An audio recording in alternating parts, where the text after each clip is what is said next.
Please भाई हमारे channel को सब्सक्राइब करो और अपने भाई को भाई सपोर्ट करो यार। ऐसे वीडियो मैं रोज़ लाता रहता हूँ।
मड़वा के बास धके देखी मजनुआ भसुर जब बहाना चढ़ाई सखिया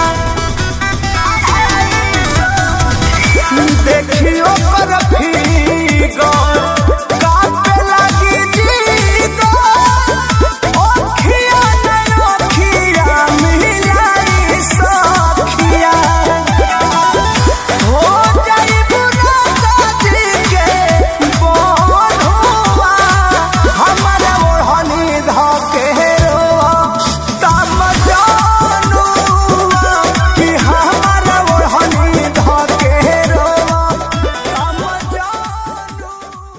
प्लीज़ भाई हमारे चैनल को सब्सक्राइब करो और अपने भाई को भाई सपोर्ट करो यार। ऐसे वीडियो मैं रोज़ लाता रहता हूँ।